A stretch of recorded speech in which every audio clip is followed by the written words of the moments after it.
আসসালামু আলাইকুম প্রিয় দর্শক, আপনারা জানেন যে বিভিন্ন সময় মুভিতে দেখেছেন যে ত্রিভুজ প্রেমের কাহিনী। ত্রিভুজ প্রেম কিন্তু ম্যাক্সিমাম ক্ষেত্রেই দেখা যাচ্ছে, মুভিতে বিশেষ করে দেখবেন আপনি, এর অন্তিম পরিণতি কিন্তু ট্র্যাজেডি। মানে এর কোনো আসলে সাফল্যের কোনো ইতিহাস সম্ভব না। আসলে ত্রিভুজ প্রেম তো তিনজনের মধ্যে কীভাবে আপনি একটা সফল সমাপ্তি ঘটাবেন। তো আমাদের রাজনীতিতেও আমরা বিগত আওয়ামী লীগ সরকারের পতনের পর, মানে গত বছরের অগাস্টে আমরা একটা ত্রিভুজ প্রেম দেখেছিলাম। সেই ত্রিভুজ প্রেমটা কী ছিল? বিএনপি, অন্তর্বর্তীকালীন সরকার এবং জামাত, এই তিনজনের একটা ত্রিভুজ প্রেম। তিনজনে মিলে দেশে একটা সংস্কার করবেন, দেশ থেকে স্বৈরাচার হটানোর জন্য অথবা ফ্যাসিবাদ মুক্ত করার জন্য সংস্কার করবেন, যাতে নাকি আগামীতে কেউ ফ্যাসিবাদী না হয়ে উঠতে পারে, সেই প্রচেষ্টায় লেগেছেন। এটা ভালো প্রস্তাব ছিল, আমি নিজেও চেয়েছিলাম যে এমন একটা কিছু হোক যাতে নাকি ফ্যাসিবাদের আবার পুনরুত্থান না হতে পারে। এবং সেটা করতে গিয়ে তারা যেটা করেছেন যে এই ত্রিভুজ প্রেমের পরিণতিতে আওয়ামী লীগের কার্যক্রমকে নিষিদ্ধ করা হয়েছে। তো এখন তো মধুরেণ সমাপয়াত যেটা বলা হয় আর কি, যে একটা মানে খুবই মধুর মিলন ঘটবে, কিন্তু সেটা ঘটেনি। রাজনীতির কবলে পড়ে এই ত্রিভুজ প্রেম এখন ত্রিমুখী সংঘাতের রূপ নিয়েছে। আমি বলছি যে সংস্কারের কথা বলা হয়েছিল, সেই সংস্কার যখন একটা অন্তিম পরিণতির দিকে যাচ্ছে, মানে শেষ হবে যখন, এবং সেই সংস্কারের শেষ যে প্রস্তাবটা তারা দিল সরকারের কাছে, এই জাতীয় ঐক্যমত্য কমিশন, ওটা দেখার পর বিএনপির পক্ষ থেকে সরাসরি বলা হলো যে আমাদের সঙ্গে প্রতারণা করা হয়েছে। তো প্রতারণা হলো কেন? দুদিন আগে তো আপনারা সিগনেচার করে আসলেন, তো প্রতারণা কেন? এবং বিএনপির বক্তব্যটা হলো, আমরা যা সিগনেচার করেছি এখন এই প্রস্তাবে আমরা তা পাচ্ছি না। আমরা যেভাবে সিগনেচার করেছি প্রস্তাবে সেটা নাই, উল্লেখ নাই।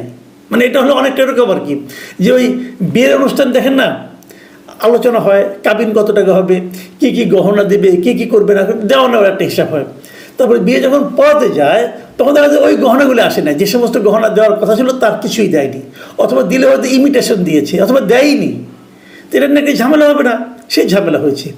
আরও বড় ঝামেলা হলো, বলা হয়েছিল কাবিন হবে মনে করেন 20 লাখ টাকা, কারণ কাবিন হয়ে গেছে 2 লাখ টাকা।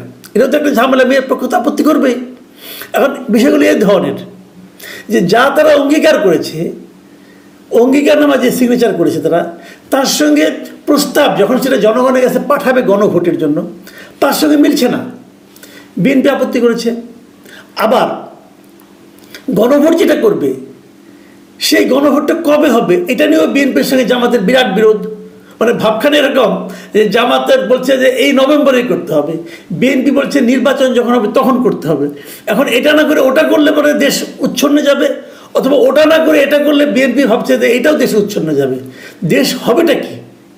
এই যখন বিরোধ চলছে তখন সরকার গত মাসের 28 তারিখে তারা বলল যে না ভাই, আমরা আর পারছি না, আপনারা ঠিক করেন। তো আপনারা নিজেরা 7 দিন বসে ঠিক করেন। 7 দিনে তারা ঠিক করবে। আজকে 6ষ্ঠ দিন চলছে, আগামীকালকে 7 দিন শেষ হবে। তারা কি করেছে? কিছু ঠিক করতে পেরেছে? একটা মিটিংও করতে পারে না নিজেদের মধ্যে। এবং এটাও খুব ভ্যালিড যে যে জিনিসটা 8 মাস ধরে মিটিং করে, প্রতিদিন মিটিং করে করে করে করে তারা সমাধান করতে পারেনি, সেই বিরোধ 7 দিনে কীভাবে সমাধান হবে? আবার আরেকটা প্রশ্ন আসছে যে এই বিরোধটা কি তৈরি করছে কে? এই বিরোধটা তৈরি করেছে ঐক্যমত্য কমিশন, এই আলী রিয়াজ সাহেব, মনির হায়দার, এরা এই বিরোধে একটা পাকে গোলমাল পাকে। আর দুজনেই কিন্তু যুক্তরাষ্ট্রে উড়াল দিয়ে চলে গেছে, এদের আর কোনো দায় দায়িত্ব নাই। এখন তোমরা ভুগো, কি করবা? এখন এটা নিয়ে চলছে, এখানে টানা হচ্ছে। ওনারা তো ওখানে আমেরিকায় মোটামুটি আরামে আছেন, এখন ট্রাম্পের রাজত্বে আছেন, ভালোই আছেন। তো ওরা তো ওই দেশে নাগরিক ভাই, ওদেরকে আনছিলেন কেন আপনি? ঠিক আছে, আনছেন, করছেন, কি করছেন না করছেন আল্লাহ জানে। ভাই শুরু থেকে কিন্তু আমি প্রতিবাদ করছিলাম যে এই সমস্ত লোককে, এই সমস্ত ভাড়াটে বুদ্ধিজীবীকে আনেন না। এই দেশে কি লোক নাই? তারা কি কেউ বুঝে না? ডক্টর ইউনূস মনে করেন যে বিদেশি না হলে বোধহয় দেশ চলবে না, কারণ সব বিদেশিদের নিয়ে ভাড়া করে নিয়ে আসেন, কেমনি কেমনি টাকায় নিয়ে আসেন যে তোমাদেরকে দেশ উদ্ধার করতে হবে, নিয়ে আসেন। তারপরে তারা যে কী দেশ উদ্ধার করে এটা আল্লাহ জানে আর ইউনূস সাহেব জানেন। যাক, সে আলোচনা করে আর ওনাকে আর কত বলবো। উনি তো এগুলি শুনেন টুনেন না, শুনলে তো একটু লজ্জা টজ্জা পাইতেন, মনে হয় তাও পান না। যাই হোক, ওনারাও চলে গেছেন। সরকার কি হুমকি দিয়েছে যে আপনারা যদি 7 দিনের মধ্যে করতে না পারেন তাহলে আমরা করব।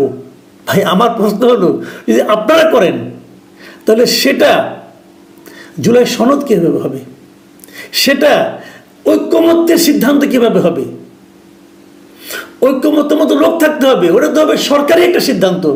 আর যদি সরকারি সিদ্ধান্ত দেয় তাহলে এতদিন ধরে নাটক করার কি দরকার ছিল? বিভিন্ন সংস্কার কমিশনের রিপোর্টগুলো এনে পলিটিক্যাল পার্টিগুলিকে দিয়ে দিতেন, তারা একটা টিক চিহ্ন দিয়ে দিত, আপনি মিলিয়ে বলতেন যে এগুলো এসব একমত হয়েছে, অথবা এগুলো হইলো, বাকিগুলো আপনারা পরে দেখেন, শেষ। এতদিন সময় নিলেন কেন? সময় নিয়েছেন এই কারণে, আসলে আপনারা সংস্কার চেয়েছেন কিনা জানি না, তবে সময় নিতে চেয়েছেন। যতদিন সময় নেওয়া যায় ততদিন ক্ষমতায় থাকা যায়, যতদিন ক্ষমতায় থাকা যায় ততদিন ঘি পাওয়া যায়, আঙুল বাঁকাও করতে হয় না, ঘি অটোমেটিক চলে আসে, আরামই আরাম। এই তো মতলবটা ভাই, এই মতলবগুলো তো আমরা বুঝি। আমরা তো এই দেশে অনেক বছর ধরে আছি, এই দেশের মাটি মানুষ মোটামুটি তো চিনি রে ভাই, কে কীভাবে কী করে জানি না। দেখেন বিরোধটা কোথায় যেয়ে ঠেকছে সেটা একটু বলি। কালকে 7 তারিখ, কালকের আগে আজকে হলো শেষ দিন, কিন্তু আজকে আপনারা একটু দেখেন যে বিভিন্ন পলিটিক্যাল লিডাররা আজকে, বিশেষ করে এই বিরোধী যে দুইটা দল আছে, এরা কে কি বলেছে এটা একটু দেখেন, শুনেন, তাহলে বুঝতে পারবেন। আজকে একটা অনুষ্ঠানে বিএনপির আমির খসরু মাহমুদ চৌধুরী ছিলেন, আর জামাতের হামিদুর রহমান আজাদ যিনি আছেন ওনাদের সহকারী জেনারেল সেক্রেটারি জেনারেল, উনিও ছিলেন। একই মিটিংয়ে পাশাপাশি বসে ওনারা কিন্তু পরস্পরের বিরুদ্ধে কথা বলেছেন। আমির খসরু মাহমুদ চৌধুরী কী বলছেন যে আপনারা কথায় কথায় রাস্তায় যাবেন, যদি বৃহত্তম দল যদি নামে তাহলে কিন্তু সংঘাত হবে। তার মানে বৃহত্তম দলকে, মানে ওনারা নিজেরা। আর হুমকিটা দিলেন কাকে? জামাতকে। একসঙ্গে তো প্রেম ছিল রে ভাই, এখন জামাত আর বিএনপিতে লেগে গেল কেন? কারণ এই যে জুলাই সনদ এবং তার বাস্তবায়ন প্রক্রিয়া নিয়ে বিএনপি যে অবস্থানে, জামাত তার বিপরীত অবস্থানে। জামাত বলছে এইভাবেই হবে, জামাত বলছে যে এই নভেম্বরের মধ্যে গণভোট হতে হবে, বিএনপি বলছে গণভোট হবে নির্বাচনের দিন, এত আগে না। আর বিএনপি বলছে আমরা যে সমস্ত নোট অফ ডিসেন্ট দিয়েছিলাম সেগুলোকে অন্তর্ভুক্ত করতে হবে। এটা হলো একটা বেসিক। আরও 5 দফা আছে জামাতের সব মিলে 5 দফা, এবং 5 দফার দাবিতে তারা তো আন্দোলন মাঠে নামছে, এবং 8টা দলকে তারা সঙ্গে পাইছে, মানে তারা সহ 8টা।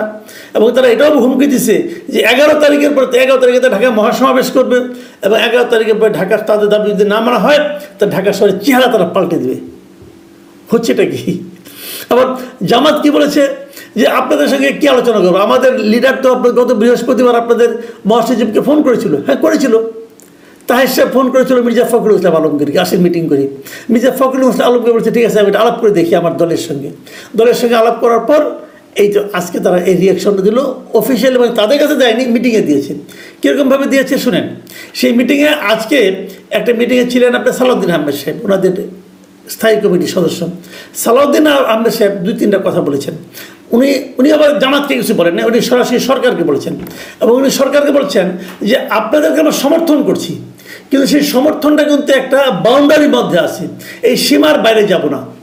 আর আপনারা যদি মনে করেন যে অন্য একটা রাজনৈতিক দলকে দিয়ে আমাদেরকে আহ্বান করবে মিটিংয়ের জন্য, সে আলোচনায় আমরা যাব না। প্রধান উপদেষ্টা আপনি আছেন, আপনি ডাকেন আমরা যাবো, ওদের ডাকে আমরা যাবো কেন? তার মানে কি দাঁড়াচ্ছে? তারা কিন্তু মাইন্ড করছে যে আপনি ডাকবেন, আমাকে ডাকেন, আপনি কেন জামাতকে দিয়ে আমাকে ডাকাচ্ছেন? একদম ভ্যালিড কোশ্চেন, কিন্তু এই প্রশ্নের জবাব কী আসবে? এবং যেটা খুব অ্যালার্মিং আমি মনে করি সেই জিনিসটা হলো, মানে এই সরকারকে সালাউদ্দিন আহমেদ সাহেব যে কথাটা বলেছেন, এই কথাটা আপনাদের আমি হুবহু পড়ে শোনাতে চাই। শুনে উনি কী বলেছেন? উনি বলেছেন আপনারা কোনো নির্বাচিত সরকার নয়, এটা আপনারা যেন সবসময় ইয়াদ রাখেন। সরকারকে বলতেছে কিন্তু যে আপনাদের মনে রাখা দরকার। কেন মনে রাখা দরকার? যে আপনারা যদি অনির্বাচিত সরকার হন আপনাদের অনেক কিছু করার ইখতিয়ার নাই, এবং আপনাদের পেছনে কোনো জনসমর্থন নাই। এটা বিএনপি লোক বলতেছে। এবং আরও বলেছেন আপনাদের এরকম কোনো ইখতিয়ার নাই আমাদেরকে ডিকটেট করা যে 7 দিনের ভিতরে আপনার সিদ্ধান্ত না হলে আমরা সিদ্ধান্ত নেব। মানে এই যে আপনি ডিকটেট করেছেন 7 দিনের মধ্যে সিদ্ধান্ত নেন, নাহলে আমরাই সিদ্ধান্ত নিয়ে নেব, এইটা করার আপনার কোনো ইখতিয়ার নাই। কে কাকে ওয়ার্ন করছে? বিএনপি সতর্ক করে দিচ্ছে অন্তর্বর্তীকালীন সরকারকে, এবং তারপর ফিনিশিংয়ে এই কথাটা বলেছেন, এত শক্তি প্রদর্শন আপনাদের বোধহয় মানায় না।